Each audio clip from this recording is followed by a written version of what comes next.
예, 할렐루야. 오늘 예배는 대속과 부활이라는 제목을 가지고 하나님의 말씀을 전하고자 합니다. 그 전에 먼저 하나님은 어떠한 속성을 가지고 계시는가에 대해서 언급하고자 하는데, 가장 대표적인 하나님의 속성은 사랑의 하나님이라는 것입니다.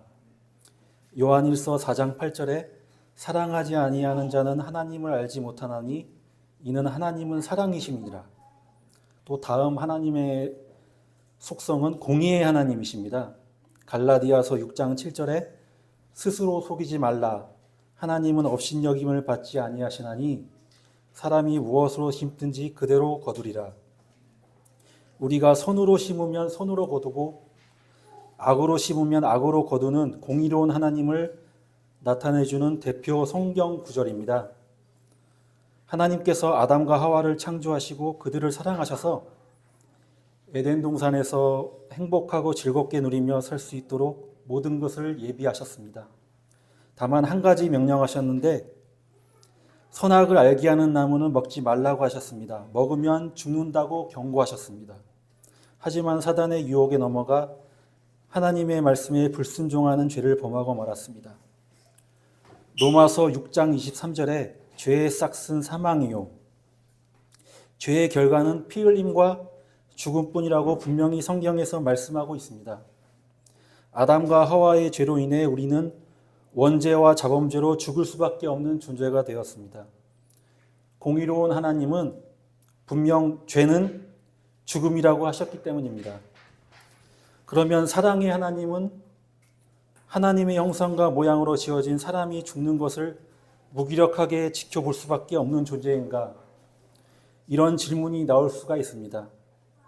베드로전서 4장 8절에 무엇보다 뜨겁게 서로 사랑할지니 사랑은 허다한 죄를 덮느니라 는 말씀처럼, 전지전능하신 하나님은 죄지은 인간을 용서하시면 공의의 하나님은 어떻게 설명할 수 있겠습니까? 사랑의 하나님과 공의의 하나님은 양립될 수 없는 것입니까? 라는 질문을 할 수 있습니다. 다시 처음으로 가서 창세기 3장 6절에서 7절에 여자가 그 나무를 본즉 먹음직도 하고 보암직도 하고 지롭게 할 만큼 탐스럽기도 한 나무인지라. 여자가 그 열매를 따먹고 자기와 함께 있는 남편에게도 주매 그도 먹은지라. 이에 그들이 눈이 밝아져 자기들이 벗은 줄을 알고 무화과 나무 잎을 엮어 치마로 삼았더라. 벗은 줄 알았다고 하였는데, 하나님의 말씀에 불순종하기 전에는 하나님의 영광과 의의 옷을 입고 있어서 당당하고 자신감 넘치는 삶을 살았는데, 불순종 이후에 의의 옷이 벗겨져 수치심과 부끄러움을 가리려고 무화과 나무 잎을 치마로 입었습니다. 치마는 골반에 걸치는 방식으로 아랫도리만 가리는 임시방편의 조치로 햇볕에 마르고 부스러져 오래 입을 수 없는 허접대기라고 할 수 있습니다. 이 같은 행위는 아무리 인간이 스스로 자신의 죄의 문제를 해결하고 감추어 보려 해도 해결은커녕 더 일만 복잡해지고 패망의 길로 갈 수밖에 없음을 보여줍니다. 창세기 33장 21절에 여호와 하나님이 아담과 그의 아내를 위하여 가죽옷을 지어 입히시니라 해서, 가죽옷은 앞서 인간이 만들어 입은 옷과 비교가 되는데, 옷은 윗몸 전체를 가리고 무릎까지 내려오는 긴 옷을 가리킵니다. 무화과 나무 잎처럼 임시방편이 아닌 반영구적인 옷을 지어주셨습니다. 지어 입히시니라 해서 지어는 하나님의 천지창조 사역에서 여러 번 등장하는 히브리어 아사가 사용되었는데, 아담과 하와에게 가죽옷을 지어주신 일이 하나님의 창조 사건과 비견될 만큼 중요한 사건임을 암시합니다. 입히시니라 해서 이 모든 일은 하나님께서 주도하시고 하나님의 뜻대로 이루셨음을 보여줍니다. 옷을 짓기 위해서는 짐승의 가죽이 사용된 것은 죄지은 인간의 수치심을 가리기 위해 죄 없는 짐승이 피를 흘려 대신 희생된 것입니다. 여기에서 성경 처음으로 대속의 개념이 등장하는데, 대속의 뜻은 의무나 속박에서 풀어주는 것을 가리킵니다. 즉 타인의 속박하에 있는 노예나 죄수에게 자유를 부여해 주시는 것을 의미합니다.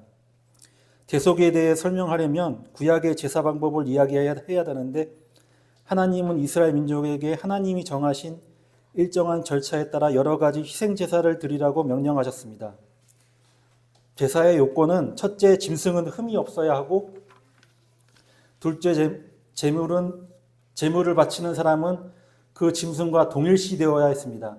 셋째, 짐승을 바치는 사람이 그 동물을 죽여야 했습니다. 믿음으로 이 일을 행했을 때 그 희생 제물은 일시적으로 죄를 가려 주었습니다. 레위기 16장 20절에서 22절에 그 지성소와 회막과 제단을 위하여 속죄하기를 마친 후에 살아있는 염소를 들이되 아론은 그의 두 손으로 살아있는 염소의 머리에 안수하여 이스라엘 자손의 모든 불의와 그 범한 모든 죄를 아뢰고 그 죄를 염소의 머리에 두어 미리 정한 사람에게 맡겨 광야로 보낼지니 염소가 그들의 모든 불의를 지고 접근하기 어려운 땅에 이르거든 그는 그 염소를 광야에 놓을지니라.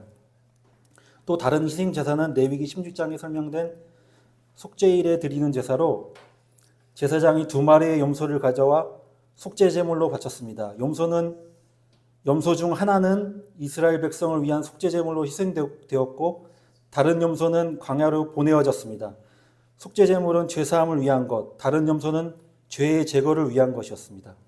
죄의 제거를 위해 광야로 아예 버려짐을 당한 것입니다.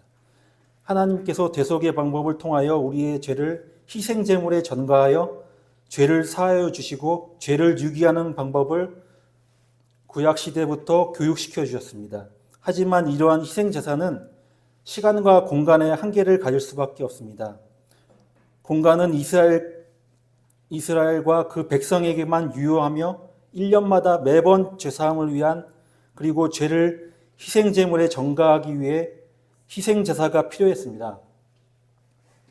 이러한 시간과 공간을 뛰어넘는 단 한 번의 제사를 위해 나사렛 예수 그리스도를 하나님께서 보내주셨습니다. 첫째 사람 아담은 하나님의 말씀에 불순종하는 죄를 범하여 많은 사람이 죄인이 되었습니다.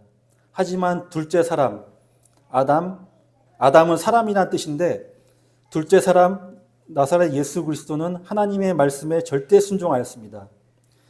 예수로 말미암아 많은 사람이 의인이 되었습니다. 로마서 5장 12절에 그러므로 한 사람으로 말미암아 죄가 세상에 들어오고 죄로 말미암아 사망이 들어왔나니 이와 같이 모든 사람이 죄를 지었으므로 사망이 모든 사람에게 이르렀느니라. 로마서 5장 19절에 한 사람이 순종하지 아니함으로 많은 사람이 죄인이 된 것 같이 한 사람이 순종함으로 많은 사람이 의인이 되리라. 로마서 5장 21절에 이는 죄가 사망 안에서 왕노릇한 것 같이 은혜도 또한 의로 말미암아 왕노릇하여 우리 주 예수 그리스도로 말미암아 영생에 이르게 하려 함이라. 나사렛 예수 그리스도는 100% 하나님이십니다. 요한복음 1장 1절에서 2절에 태초에 말씀이 계시니라. 이 말씀이 하나님과 함께 계셨으니 이 말씀은 곧 하나님이시라. 그가 태초에 하나님과 함께 계셨고 예수님은 성자 하나님이십니다. 시간과 공간을 창조하신 분이십니다. 시간과 공간의 영향을 받지 아니하십니다. 그래서 죄가 없으시고 온 인류의 죄를 감당하실 능력이 있으십니다. 아담과 하와 이래로 아직 태어나지 않은 미래의 구원받을 사람의 죄까지도 담당하실 수 있습니다. 나사렛 예수 그리스도는 100% 인간입니다. 성령으로 말미암아 마리아를 통하여 이 땅에 내려오셨습니다. 성자 하나님은 100% 인간, 사람, 둘째 아담이 되셔야 했습니다. 사랑하는 하나님의 백성을 구원하기 위해서는 사람으로 사람의 죄의 값인 죽음을 감당하셔야 했습니다. 앞에서 이야기했듯이 죄의 값은 사망이기 때문입니다. 하나님께 드리는 제사에는 번제, 소제, 전제, 화목제, 속죄제, 속건제가 있는데 예수 그리스도는 단 한 번의 죽으심으로 이 모든 제사를 행하셨고 이후에는 제사를 드릴 필요가 없습니다. 로마서 6장 10절에 그가 죽으심은 죄에 대하여 단번에 죽으심이요 그가 살아계심은 하나님께 대하여 살아계심이니 히브리서 9장 12절에 염소와 송아지의 피로 하지 아니하고 오직 자기의 피로 영원한 속죄를 이루사 단번에 성소에 들어가셨느니라. 히브리서 10장 10절에 이 뜻을 따라 예수 그리스도의 몸을 단번에 들이심으로 말미암아 우리가 거룩함을 얻었도다. 예, 아멘. 구약의 제사에는 크게 세 가지가 필요한데, 첫째 대제사장, 둘째 희생양, 셋째 죄를 용서받을 개인 혹은 이스라엘 민족입니다. 신약에서 제사장 역할을 했던 사람은 침례 요한입니다. 요한의 아버지는 아비야 반열의 제사장으로 이름은 사가랴이고 그의 아내는 아론의 자손 엘리사벳입니다. 사가랴가 제사장의 전례를 따라 제비를 뽑아 주의 성전에서 분향을 할 때 주의 사자가 나타났습니다. 요한복음 1장 11절에서 17절에 주의 사자가 그에게 나타나 향단 우편에 선지자 사가랴를 보고 놀라며 향단에 나타나 우편에 선지라. 사가랴가 보고 놀라며 무서워하니 천사가 그에게 이르되 사가랴여 무서워하지 말라. 너의 간구함이 들린지라. 내 아내 엘리사벳이 내게 아들을 낳아주리니 그 이름을 요한이라 하라. 너도 기뻐하고 즐거워할 것이요 많은 사람도 그의 태어남을 기뻐하리니 이는 그가 주의 앞에 큰 자가 되며 포도주나 독한 술을 마시지 아니하며 모태로부터 성령의 충만함을 받아 이스라엘 자손을 주 곧 그들의 하나님께로 많이 돌아오게 하겠습니다. 그가 엘리야의 심령과 능력으로 주 앞에 먼저 와서 아버지의 마음을 자식에게 거스르는 자를 의인의 슬기에 돌아오게 하고 주를 위하여 세운 백성을 준비하리라. 이렇게 예언하셨습니다. 침례 요한은 장성하여 요단강에서 죄사함을 받게 하는 회개의 침례를 전파하였습니다. 그때 희생양이신 예수님이 요단강에 있는 침례 요한을 찾아오셨습니다. 마태복음 3장 13절에서 17절 말씀에 이때 예수께서 갈릴리로부터 요단강에 이르러 요한에게 침례를 받으려 하시니 요한이 말려 이르되 내가 당신에게 침례를 받아야 할 터인데 당신이 내게 오시나이까. 예수께서 대답하여 이르시되 이제 허락하라. 우리가 이같이 하여 모든 일을 이루는 것이 합당하니라 하시니 이에 요한이 허락하는지라. 예수께서 침례를 받으시고 곧 물에 올라오실새 하늘이 열리고 하나님의 성령이 비둘기같이 내려 자기 위에 임하심을 보시더니 하늘로부터 소리가 있어 말씀하시되 이는 내 사랑하는 아들이요 내 기뻐하는 자라 하시니라. 그 요단강에서 침례 요한은 대제사장으로서의 역할을 한 것입니다. 그 부모님도 그 아론의 후손이었고 아론의 후손들이 구약 시대에서 대대로 제사장을 맡아왔습니다. 근데 그 침례 요한의 부모는 다 늙어서 이미 아이를 낳을 수 없는 상황이었음에도 불구하고 하나님께서 기적적으로 수태고지를 하시고 태어나게 하신 거였습니다. 이것은 온 인류를 위해서 죄를 사하시기 위해서 대제사장을 침례 요한을 택하시고 보내주셨던 것입니다. 그 죄사함을 받게 하는 회개의 침례를 통해 죄를 씻음의 제사를 드리고 예수 그리스도의 침례는 죄를 뒤집었음의 제사를 드린 것입니다. 요한복음 1장 29절에 이튿날 요한이 예수께서 자기에게 나아오심을 보고 이르되 보라 세상 죄를 지고 가는 하나님의 어린 양이로다. 이 시점이 바로 예수 그리스도의 공생애의 시작으로 온 인류의 죄를 짊어진 어린 양으로서의 삶을 시작하신 것입니다. 이전의 30년의 삶은 죄 없으신 하나님의 아들로서의 삶이었다면 침례의 이후 죄를 뒤집었음의 침례 이후에는 죄인 예수의 삶이었던 것입니다. 아이러니하게도 죄를 짓지 않는 죄를 지닌 죄인이 되었습니다. 이후에 광야에서 시험을 받으시는 장면이 있는데 마치 구약의 레위기 16장 20절에서 22절에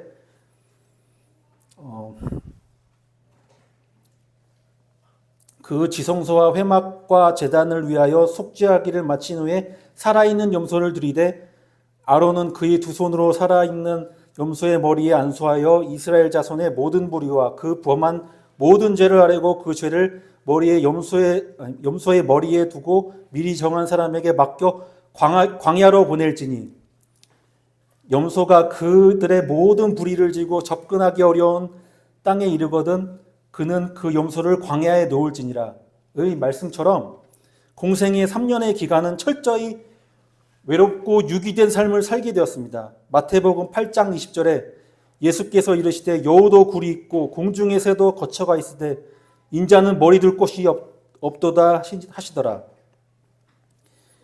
그 대제사장들과 서기관들과 장로들이 예수를 십자가에 달리도록 내어주는 장면이 있는데 예수 그리스도의 죽음에 대제사장이 관여하는 구약의 제사 모습을 보여주었고 대제사장의 예언적 발언을 하였습니다. 의도하지 않았지만 요한복음 11장 49절에 그 중에 한 사람 그의 대제사장인 가야바가 그들에게 말하되 너희가 아무것도 알지 못하는도다. 한 사람이 백성을 위하여 죽어서 온 민족이 망하지 않게 되는 것이 너희에게 유익한 줄을 생각하지 아니하는도다 하였으니 이 말은 스스로 함이 아니요 그 해의 대제사장이므로 예수께서 그 민족을 위하시고 또 그 민족만 위할 뿐 아니라 흩어진 하나님의 자녀를 모아 하나가 되게 하기 위하여 죽으실 것을 미리 말함이러라. 앞서 이야기를 반복하면 구약의 제사에는 크게 세 가지가 필요하다고 했는데 첫째 대제사장, 둘째 희생양, 셋째 죄를 용서받을 개인 혹은 민족, 이스라엘 민족입니다. 제사의 요건은 첫째 짐승은 흠이 없어야 되고 둘째 제물은 바치는 사람이 그 짐승과 동일시 되어야 합니다. 예수의 죽음이 내 죽음이 되고 예수의 부활이 내 부활이 되는 것입니다. 셋째, 짐승을 바치는 사람이 그 동물을 죽여야 했습니다. 실상 예수를 죽인 것은 이스라엘 백성이지만 온 우주적 시각으로 봤을 때 바로 우리가 예수를 십자가에 못 박혀 죽인 것입니다. 믿음으로 이 일을 행하였을 때 그 희생 제물은 일시적으로 죄를 가리워 주었습니다. 예수 그리스도를 믿을 때 과거의 죄부터 미래의 죄까지 사해지는 것입니다. 십자가에 예수님이 못 박히시기 전에 이스라엘 백성은 이렇게 반응하였습니다. 요한복음 19장 6절에 대제사장들과 아랫사람들이 예수를 보고 소리질러 이르되 십자가에 못 박으소서 하는지라. 빌라도가 이르되 너희가 친히 데려다가 십자가에 못 박으라. 나는 그에게서 죄를 찾지 못하였노라. 구약의 제사 요건처럼 이스라엘 백성은 예수를 죽음에 내어줬고 죽게 하였습니다. 구약의 제사 요건을 모두 이루었습니다. 예수님께서 죽기 직전에 말씀하셨습니다. 요한복음 19장 30절에 예수께서 신포도주를 받으신 후에 이르시되 다 이루었다 하시고 머리를 숙이니 영원히 떠나가시니라. 하나님께서 맡기신 사명을 순종으로 다 감당하셨습니다. 빌립보서 2장 5절에서 11절 말씀에 너희 안에 이 마음을 품으라. 곧 그리스도 예수의 마음이니 그는 근본 하나님의 본체시나 하나님과 동등됨을 취할 것으로 여기지 아니하시고 오히려 자기를 비워 종의 형체를 가지사 사람들과 같이 되셨고 사람의 모양으로 나타나사 자기를 낮추시고 죽기까지 복종하셨으니 그 십자가의 죽으심이라. 이러므로 하나님이 그를 지극히 높여 모든 이름 위에 뛰어난 이름을 주사 하늘에 있는 자들과 땅에 있는 자들과 땅 아래에 있는 자들로 모든 무릎을 예수의 이름에 꿇게 하시고 모든 입으로 예수 그리스도를 주라 시인하여 하나님 아버지께 영광을 돌리게 하셨느니라. 목이 마르네요. 네. 자, 예수께서 우리의 죄를 사하시기 위하여 십자가에 달리시고 창에 찔려 피와 물을 쏟으셨습니다. 창에 찔릴 때 옆구리에 찔렸는데 이게 간통해서 심장을 찔러가지고 피와 물을 다 쏟으신 겁니다. 히브리서 9장 22절에 고맙습니다.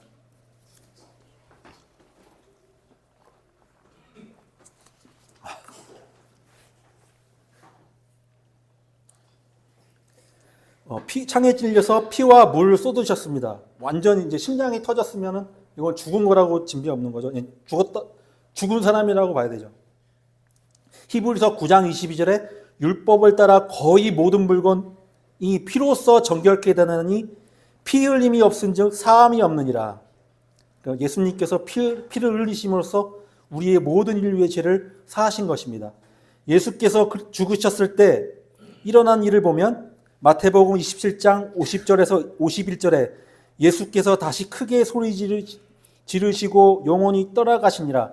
이에 송소 휘장이 위로부터 아래로 찢겨져 둘이 되고, 여기에 휘장은 송소와 지송소를 구별하는 휘장을 가리킵니다. 이 휘장은 1년 중 대제사장만이 속죄제사를 드리는 대속죄일에 단 한 번 열고 들어갈 수 있었습니다.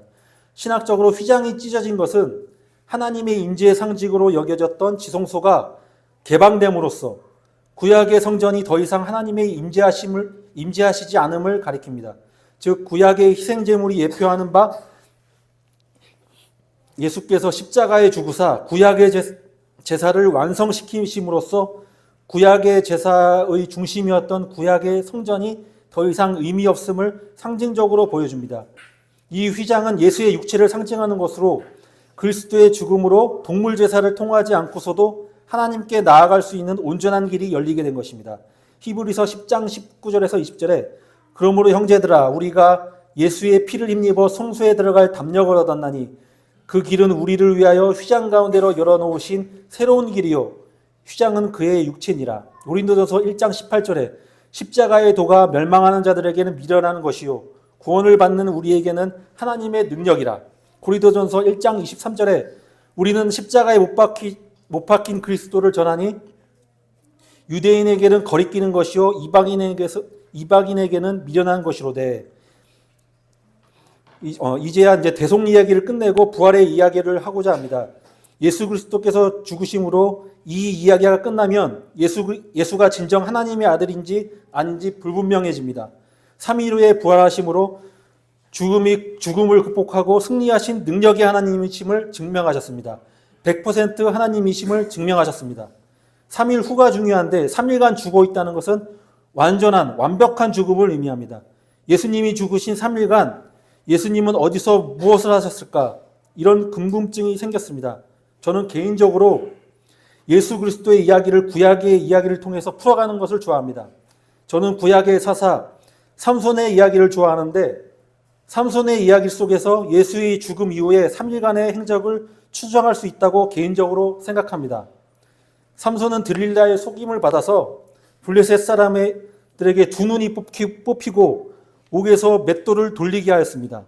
사사기 16장 23절에서 30절의 말씀을 보면 블레셋 사람의 방백들이 이르되 우리의 신이 우리 원수 삼손을 우리 손에 넘겨주셨다 하고 다 모여 그들의 신 다곤에게 큰 제사를 드리고 즐거워하고 백성들도 삼손을 보았으므로 이르되 우리의 땅을 망쳐놓고 우리의 많은 사람을 죽인 원수를 우리의 신이 우리 손에 넘겨주셨다 하고 자기들의 신을 찬양하되 그들의 마음이 즐거울 때에 이르되 삼손을 불러다가 우리를 위하여 제주를 부리게 하자 하고 옥에서 삼손을 불러내매 삼손이 그들을 위하여 제주를 부리니라. 그들이 삼손을 두 기둥 사이에 세웠더니 삼손이 자기 손을 붙든 소년에게 이르되 나에게 이 집을 버틴 기둥을 찾아 그것을 이지하게 하라 하니라. 그 집에는 남녀가 가득하니 블레셋의 모든 방백들도 거기에 있고 지붕에 있는 남녀도 3,000명가량이라. 다 삼손이 제주 부리는 것을 보더라.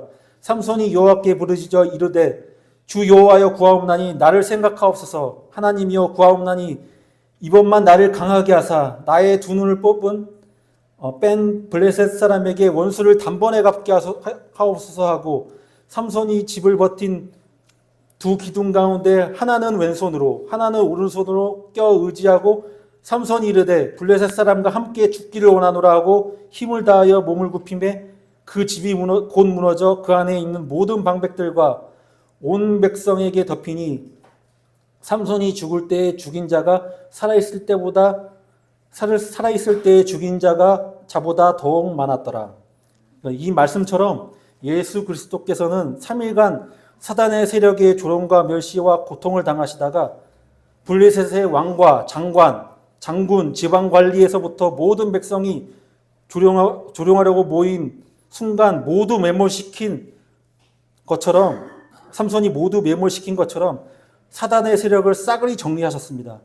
악의 세력과의 전쟁에서 이미 승리하였습니다. 잔당 조물내기들과의 마지막 발악이 있을 뿐입니다. 창세기 3장 15절에 내가 너로 여자와 원수가 되게 하고 내 후손도 여자의 후손과 원수가 되게 하리니 여자의 후손은 내 머리를 상하게 할 것이요 너는 그의 발꿈치를 상하게 할 것이니라 하시고, 이제 결론을 맺겠습니다. 사랑의 하나님과 공의의 하나님은 십자가 안에서 양립되었습니다. 하나님의 사랑과 공의가 교차한 십자가에서 하나님의 아들 예수 그리스도를 통해 구원의 길이 열렸습니다. 예수 그리스도 외에는 결단코 구원이 없습니다. 다른 곳에선 절대 구원이 없습니다.